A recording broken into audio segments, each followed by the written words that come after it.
Okay, so thank you everyone for joining, and thanks ES Comps for having me on today.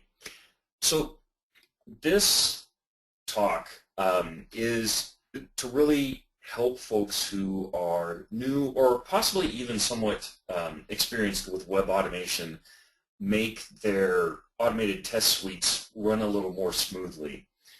For those of you who've been around UI automation, not just web automation, but really any UI automation, you know that it's quite a love-hate relationship. UI automation is a critical part of any testing effort, but it's a part of that effort. And you need to make sure that you are approaching it in a fashion where you're not tearing your hair out after 3 or 4 months, spending more time maintaining and fixing intermittent test failures, fixing broken things when the UI changes. This talk is kind of introductory to mid-level. I'm not going to do incredibly deep dives on anything. It's also technology agnostic.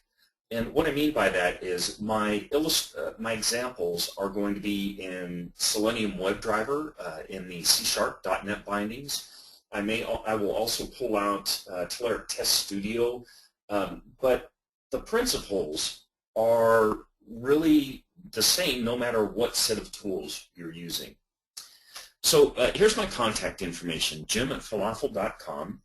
I'm the Vice President there for ALM and testing.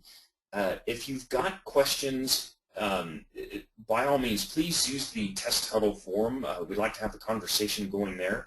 But do feel free to contact me directly if there's something that you'd like to discuss.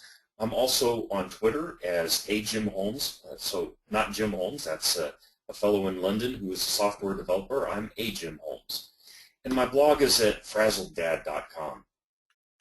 I'll have a link to the slides on my blog, frazzledad.com. You can also find most of my presentations online at speakerdeck.com. So if you go to speakerdeck.com/Jim Holmes, you can find those there.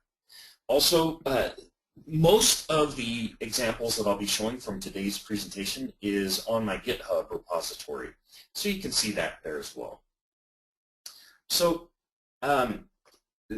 this talk and many others like it I've been giving because I've been around automation and testing for some time, and UI automation is really cool. You know, you get to see your application bounce around and do things, and there's kind of this general curve that I've seen time and time and time again. When teams first start out with UI automation, you know, they're making browsers do things, they're making their application doing things, and it's a hard learning curve, but you know, there's some excitement around it, and you're seeing some value get back. And then a few months later, you're starting to see more and more intermittent test failures. You're starting to struggle with how to do functional testing effectively for your project. And then 6 months down the road, a year down the road for long projects, the teams are spending so much time just in test maintenance mode, fixing intermittent failures, dealing with system changes, that a number of teams will literally abandon and walk away from their functional testing because they're not getting good value out of it. It's taking more time to fix and maintain the tests than do other testing activity. And that shouldn't be the point of functional testing, regardless of what tool set you're working on, regardless of what platform you're on. The point is the goal should be to learn how to use it effectively, know where to use it, and really get on with your job for other testing and bringing other value to the team. So here's the tips that I'm going to run through today. First off is learn locators, and we'll run through a number of different examples on that. We'll talk about what locators are. It's also important to know when to avoid particular kinds of locators. Locators, the mechanics of how your test framework or your test toolset finds things on the web page or on the mobile view or on the desktop application. This is the majority of what teams struggle with. So we'll talk a lot about how to use them, when to avoid them, And then we'll get into the second largest area, the third point. I started my list with 0. All lists should start with 0 because 0 is the first number. Bad joke there. All right, so the next biggest issue is learning how asynchronous situations work in your system. So by asynchronous, I mean JavaScript, Ajax. And it's not just the thing of where your application or your browser page is calling back to the server. There's also on UI asynchronous things. With the explosion of JavaScript on client-side browsers over the last few years, we see more and more things where the page is modifying itself based on certain actions. And you need to understand what's going on and how to deal with that. And then finally, we will work with learning how to handle some data and configuration setup and teardown actions effectively. So I do want to talk about automation best practices, and there's really only one. There aren't best practices. I'm rather a bigot about this. What you need to do is take my tips, their concepts, and learn how to apply them in your systems. Locators, asynchronous, a number of things vary dramatically from system to system to system. And so there's not a set of hard, fast rules that you can take and simply sit down at the keyboard and start building out functional tests. Rather, what you need to learn are approaches and concepts. So hopefully this will be helpful. Let's go ahead and dive into locators. Now, let me preface this section by saying that my examples are going to be on web pages. I've got a little HTML application that's backed by a Ruby system that I'm going to be walking through. But the ideas are really the same regardless of whether you're working on a web page or on a desktop application, if it's Java Swing, WinForms, WPF, or a mobile. It's the idea that you have a view and you need to find things on that. So I'm going to be talking about the DOM, the Document Object Model. But before I do that, let's have a look at what the actual application is that I'm going to be kind of modeling. And this is a little demo app that I used to use some time ago when I was at Telerik. And this is,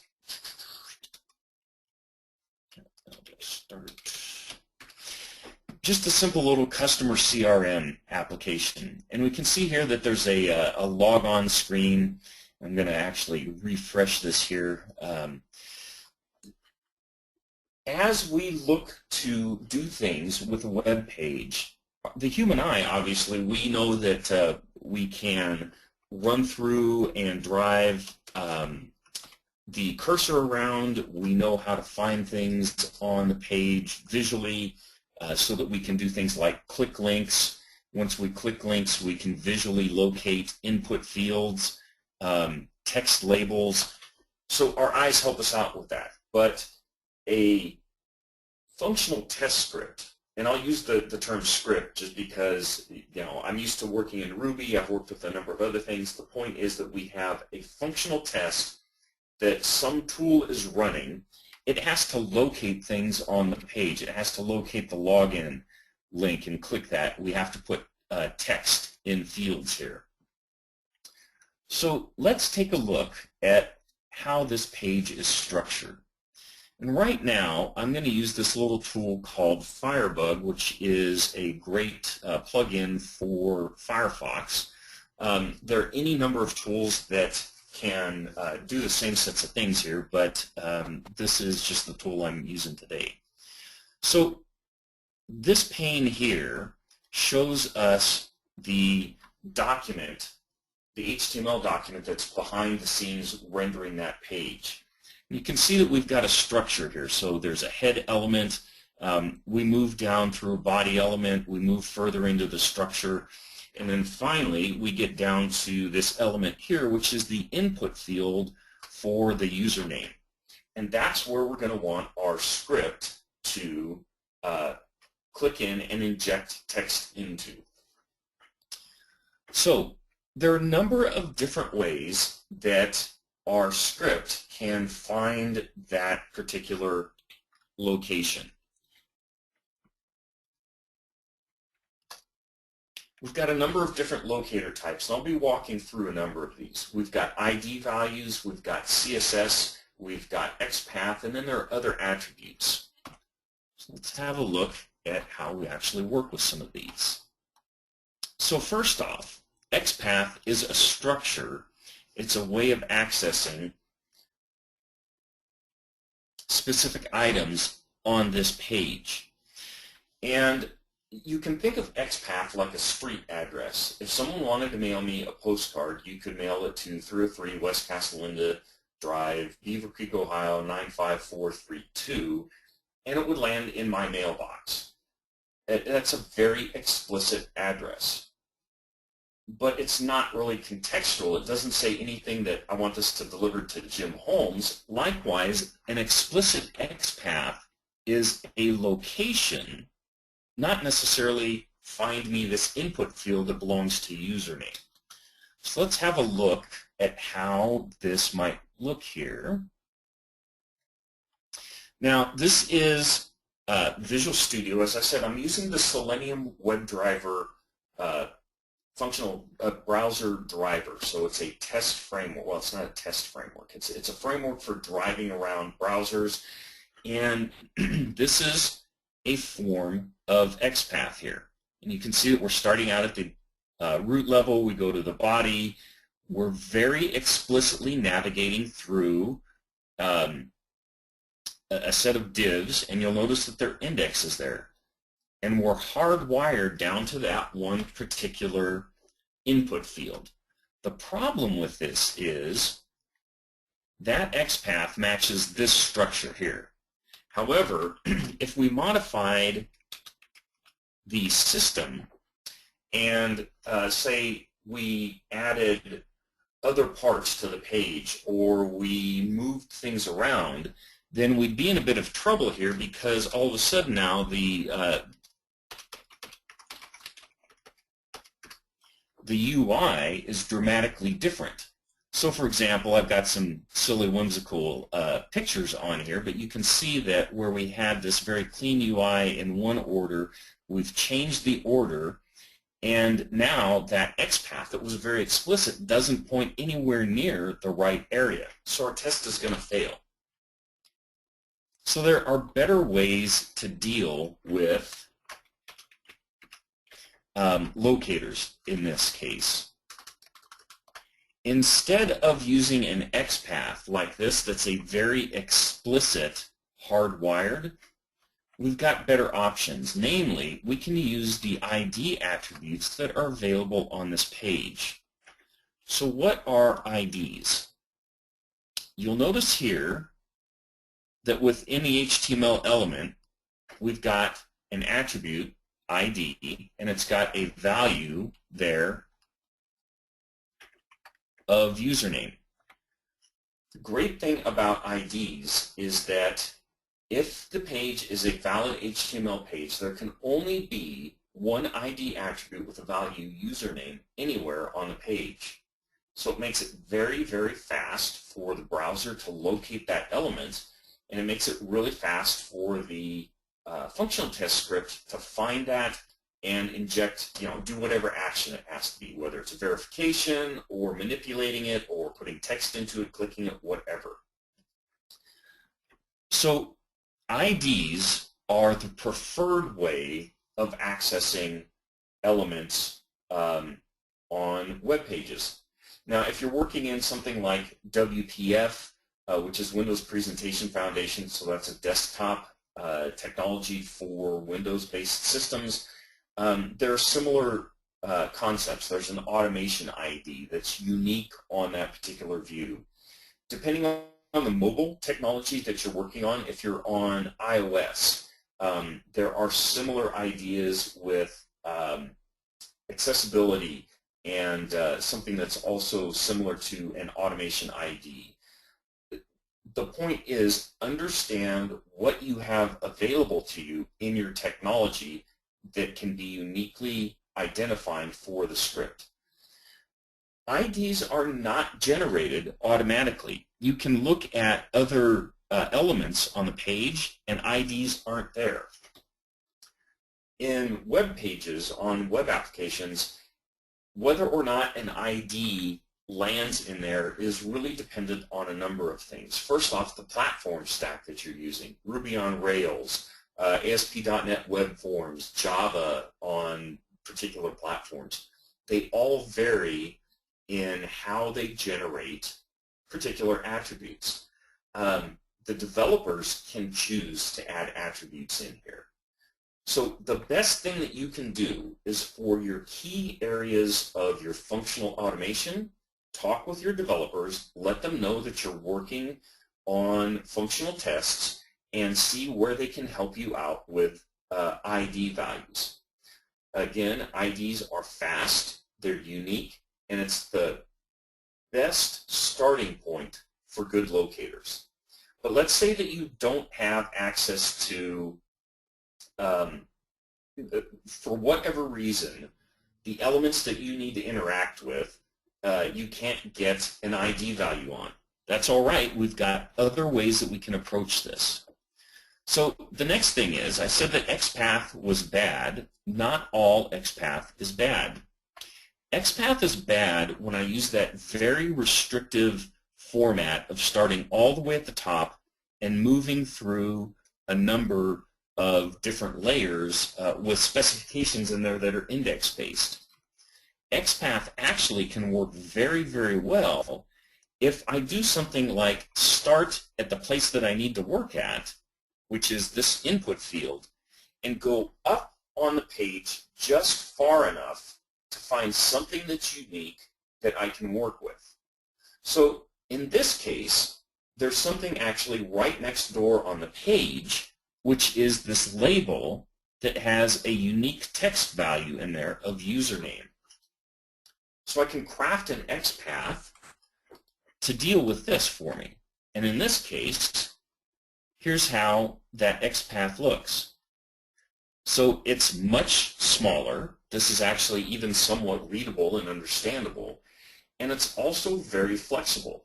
When that label is paired with the input field, it doesn't matter what changes happen elsewhere on the page. We're going to start and find any label. We're going to find the label that has the text of username. Then we're going to go up and over one level to the input field. So it doesn't matter what else happens on the page. We can move this around. We can add things on the page. That XPath isn't going to break. This is a solid locator approach here. There are other ways to find things as well on a page. So if we come back and we look at the DOM, yes, we've talked about IDs plenty. We've also got class attributes. We have name attributes.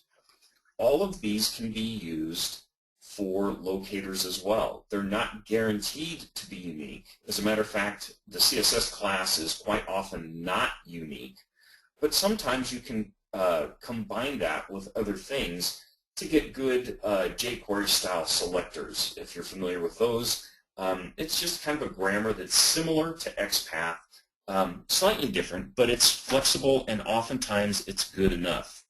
The name attribute is often a really good alternative if you can't get a good locator from an ID. All right, so that's some rough bits on working with locators. Whenever possible, prefer using an ID. If you can't find an ID, think of crafting a flexible XPath. That's usually my fourth or fifth preference goal. Instead, if I can't find an ID, I'll look to a name, I'll look to class, I'll look to jQuery style selectors, and always remember that if you can work with the developers in any shape or form, you're going to be much better off because the developers may be able to add in an ID for you, or they may be able to alter some other things to give you a better locator approach. But there's some places where ID values will actually get you into trouble. So, for example here,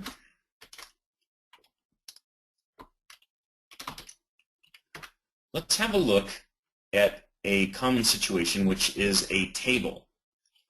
So I've got a row of data here, I have a table of data, and let's say that my automation test case is I want to find the Jane Cobb user, and I want to click the Edit button here, and then my test is to validate that the values pulled back from the server match those that were initially in the row there. So there are a couple things here that need to be concerned with. And first off, if I just quickly have a look at this and start to build up the test without thinking a lot, well, here's an ID value right here. So Jim said always use IDs no matter what. Well, that's not what I said, because we have a problem here, and that is if you look at the ID values, you can see this series of sequential numbers. That means that this control is actually dynamically generating those ID values. And that's going to be a problem because if the sort order changes and our target data row is, instead of being the last one, is the first one, if something else changes then, and we're relying on the ID, this is going to be an automatic test failure. Excuse me while I get a quick drink here to wet my throat a little bit.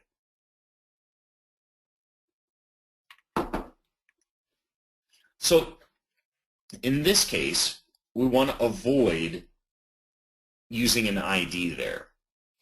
And moreover, if I'm wanting to click this edit link, I also do not want to rely on clicking the second column. So we've got a couple things here to consider. So in this case, we want to avoid a specific locator. But this is a table. It's an object on the page in memory, and we can treat this just like a database table, meaning instead of asking for a specific row, I can query on some criteria. Now, the way of going about this is totally different based on the tooling that you're using. Telluride Test Studio will handle this one particular way. SmartBear's Test Complete will handle it a different way. The example I'm going to show you is one approach using Visual Studio, using Selenium WebDriver. So with WebDriver, we are standing up a browser, and then we're going to navigate to that location. And then I've got a helper method here to find the row that I'm interested in. And here's the approach that I'm using in WebDriver. It would be similar if you're using Water, a Canopy, which is an F# driver, framework over the top of WebDriver. The idea is what we want to do is find the table. Once we've got the table, then I want to find the collection of rows. So this is going to get me all of the rows off of the table, and then this little for each is simply looping through the set of rows that came back until we find the row that has the user with the last name of Cobb in it. And actually this is just find the row that has Cobb in it. Okay, this is demo code here. There are a number of things that I would not do in a real test. First off, I'd never hardwire in my criteria. I would actually be passing that in as a parameter so I'd have a more flexible test.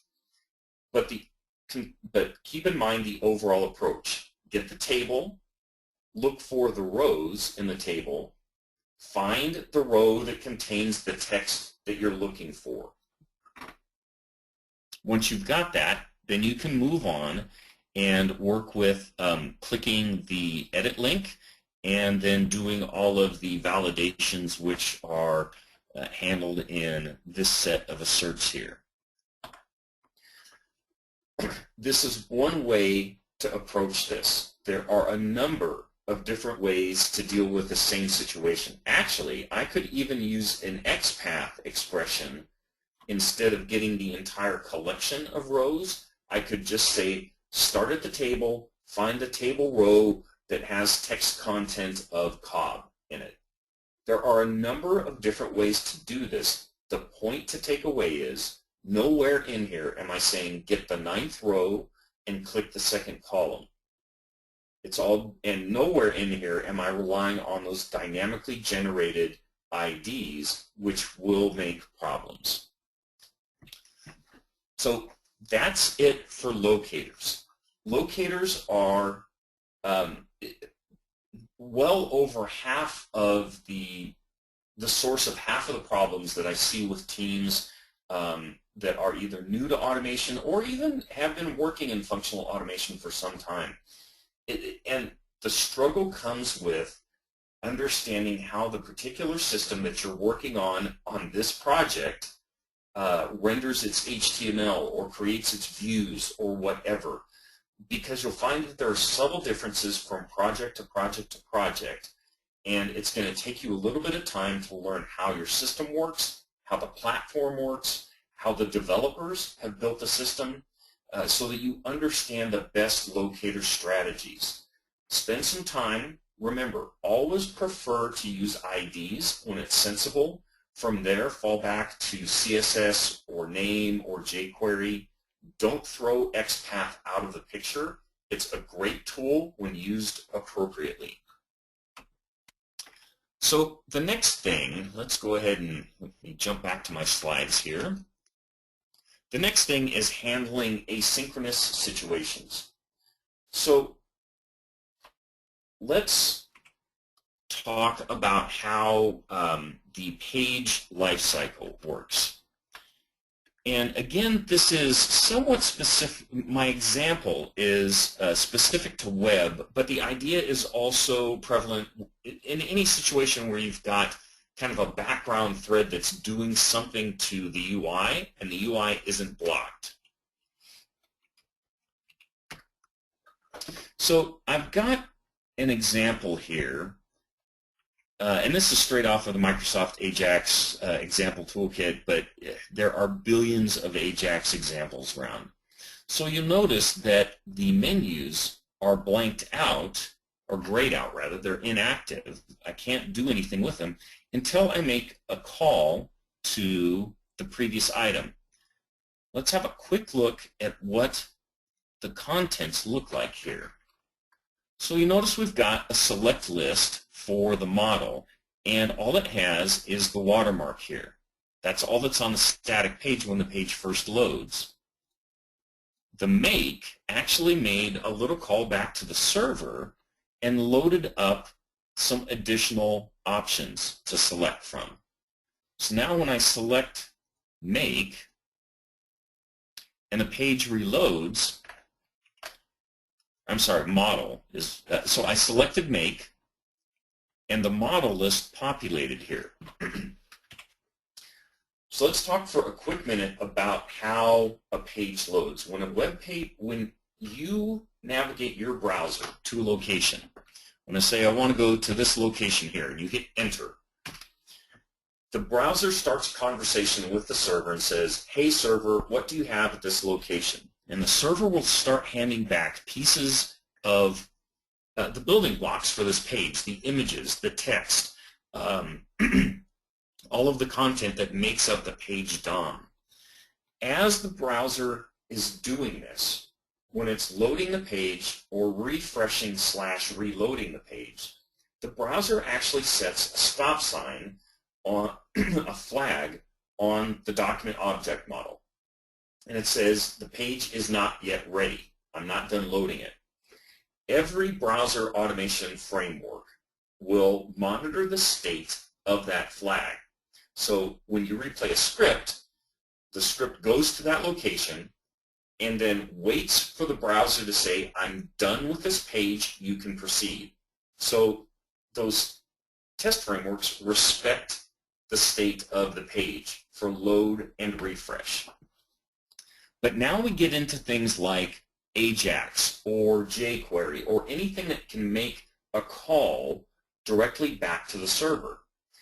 When AJAX and other tools like this make a call back to the server, it's not a page load. So that AJAX call pulled back in the model list once I'd selected things here, but the browser didn't know that something was going back to the server. The browser didn't set that stop sign. So think of a test script like a teenage daughter. I have a teenage daughter. I love her dearly. She's stubborn, and the last thing she wants to do is listen to me. So that script comes to the page. It respects the stop sign. But after that, it just takes steps. So it's select, click, select, click, select, click. The problem is that there are short delays here as the page goes back to the server to get the additional content. And what's going to happen is the test will blast through and will actually fail the first time because we don't have proper delays in there. I thought I had an example that I could run which would show this breaking. Unfortunately, I can't because I only have good tests here.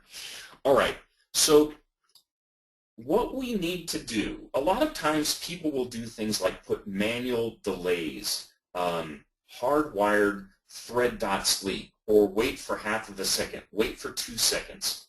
The problem is those are hardwired delays, and it's just an explicit time, an explicit pause.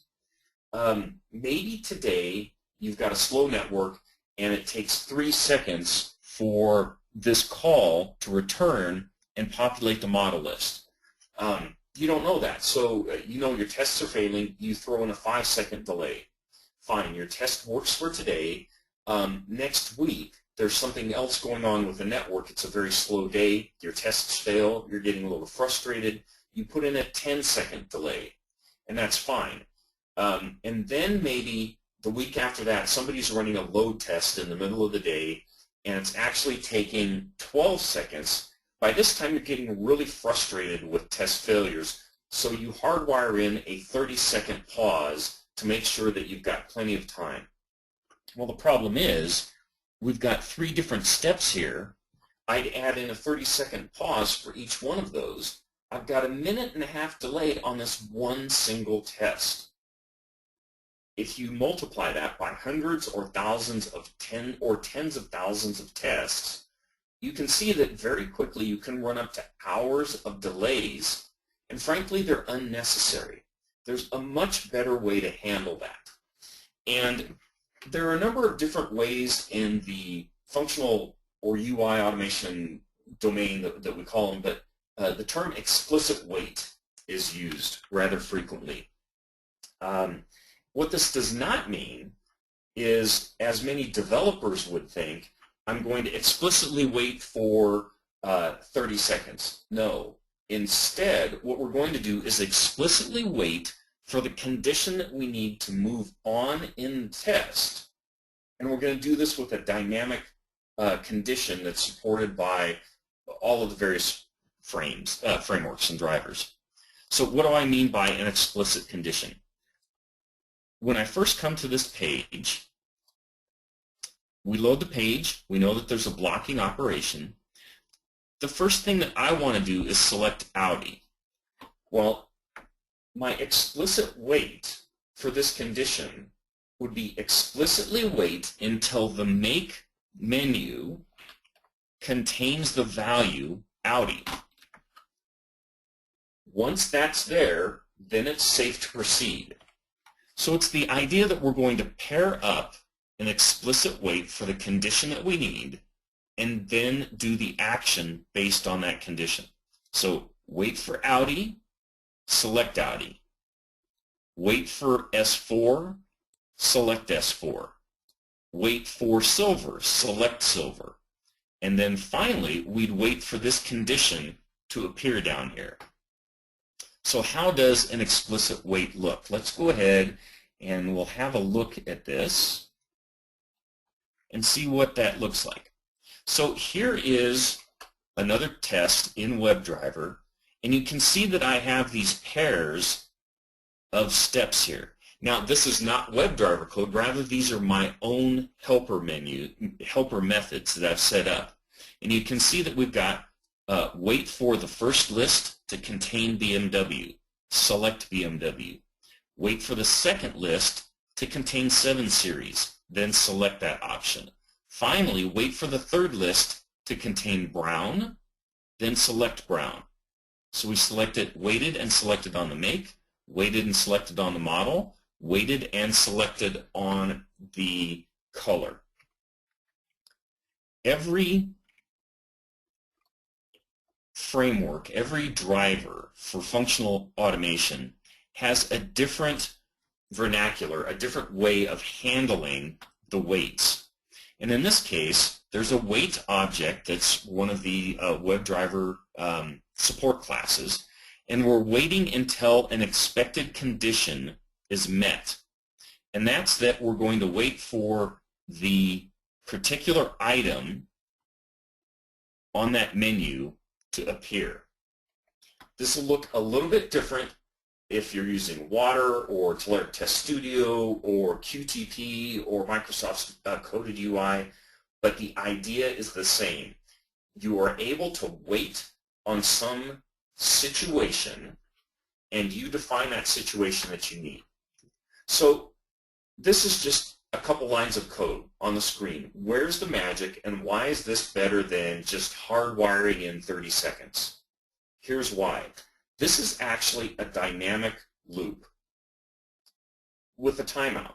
So what happens is you hit that particular state. Let's come back up here. So the page loads, and then we come to our wait.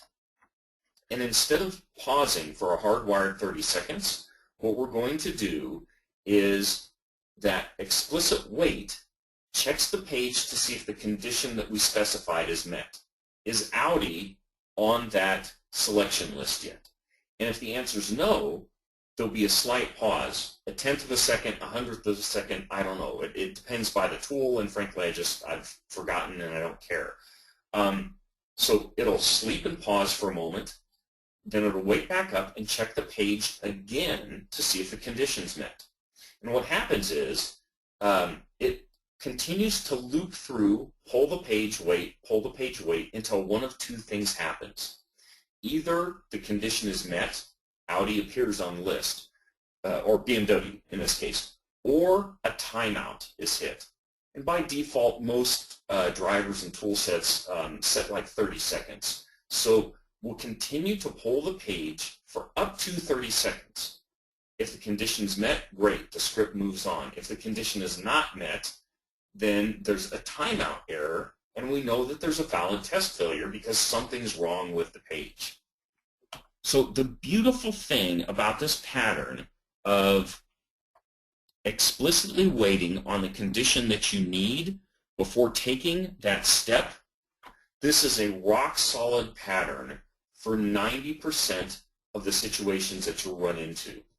If you're working with a single-page application that might be a multi-tabbed workflow, new user registration, for example, the first thing the person does is they put in their username, they put in their password, they hit submit.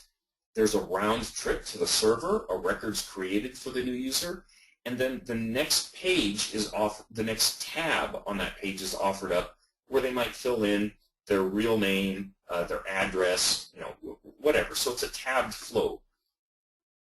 The test script would work by filling out that username and the password, hitting submit, and then waiting for the next tab to become active and ready, and then clicking and moving on. This is a great pattern. The one place that this type of pattern falls apart is when you have something, let's say like Amazon, where you have many different, so I'm actually calling up the Amazon homepage here.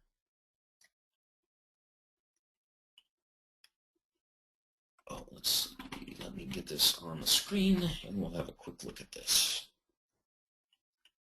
All right, so here's Amazon, and if you and it's not just Amazon. Many different websites will do things where they have multiple AJAX situations that are going on, where this page has an AJAX panel here that's loading things asynchronously, and the sidebar is asynchronous. Many of these other things down below are asynchronous as well. So you've got concurrent actions that are going on. Well, how do you deal with those? In those cases, you can work with your developers to basically set flags on your application so that you can simply monitor for those flags and base everything off of that. So it would be a case of the developer monitors when the application or when the page is done updating, and they set a div or they set an attribute, and you can latch onto that. So first locators, then asynchronous. Learn how to deal with asynchronous in your environment, because that's going to be the second biggest struggle that you have.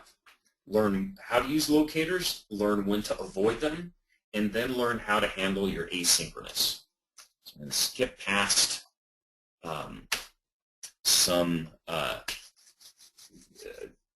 we went through those slides already. All right, so the last part, as coming into the last 15 minutes for the webinar before we move over to Test Huddle for the Q&A, is understanding how to deal with data and configuration and setup and teardown. A lot of times I'll work with teams that are doing things like creating items that they're going to use for their test via browser scripts. So imagine that we've got a retrieve test that pulls a user out and validates some things. Well, to do the retrieve part of a test, obviously you have to create a user. So people might use test scripts to do that. The problem is that functional tests are slow. So if we're using the browser to do things like configure the system, to set up the system, all of that is really difficult because it's slow and it's brittle. So what you're much better off doing is working with developers to do things like leverage internal APIs that the system may have already to do all of that for you. So let's have a look at some examples here. So I did this bit in Visual Studio. I'm going to change over to Telerik Test Studio. But again, this is not technology specific. This is one tool. The approach and the ideas, it's the same regardless of whatever tool set you're using. Maybe you're writing cucumber scenarios. That's fine. The idea is still the same. That if, for example, I want to work on cleaning up the database of all previously created test users before I do a test, then I can work with the developers to make me some helper methods that can quickly do the actions that I need. Now, so this is interesting. I'm a big fan of whole team testing, where testers and developers do their work side by side, pair programming, that sort of thing, but that doesn't work for everyone. If you're in a team where things are a little more isolated, that's fine. You can still talk to the developers and ask them to build you tool sets to where you can do things very easily, such as create a contact factory and do actions. For example, build a test user. In this case, it was delete.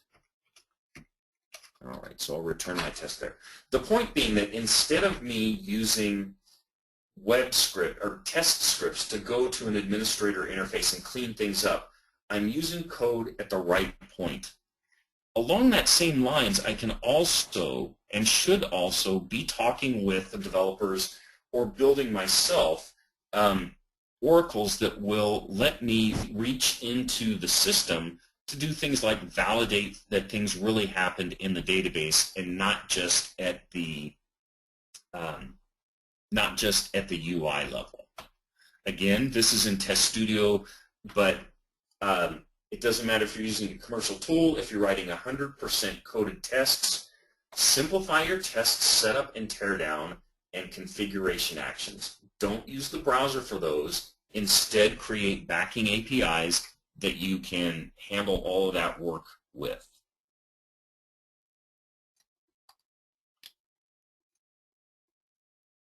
Okay, so gotten to the end of the presentation part, I want to emphasize learn the concepts. There aren't best practices. There aren't hard, fast rules. What you need to do is understand the general approaches and then learn how to do that on the projects and the systems that you're working on.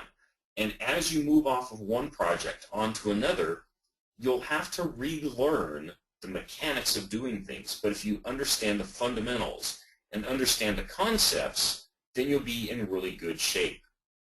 So there's my contact information again, jim@falafel.com. Feel free to ping me. Please do follow us over to Test Huddle.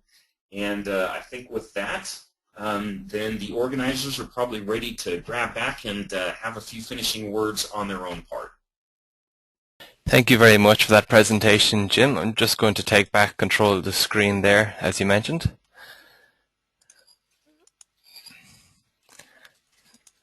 Now, so you should all see my screen there now. And before we pop over to Test Huddle, I just want to make you aware of some more webinars we have coming up this month. To start with, we have our program launch webinar tomorrow. So you'll find out who's presenting at this year's conference in Dublin. And you can find out more information about this webinar on the EuroSTAR website. There's also another webinar at the end of the month on the 22nd, Tuesday the 22nd, with Stuart Reid. And he will be presenting Tester Motivation, a result of a 600 tester webinar. So now we're going to look at your questions over in Test Huddle, and I'm just going to share with you the link again. So you should have it there now. And if you click on this link, it'll bring you right into the discussion forum. And I'm just going to show you the discussion forum here. So when you click through, you'll land on this page, and you can see there's a few comments already there from Richard Bradshaw. There's another question there from Karen Basil. And here at the very bottom, if you have any questions, you can type them here. So I'm now going to finish the webinar, and we will see you over in Test Huddle. And I just wanted to thank Jim for today's presentation, and thank you all for attending.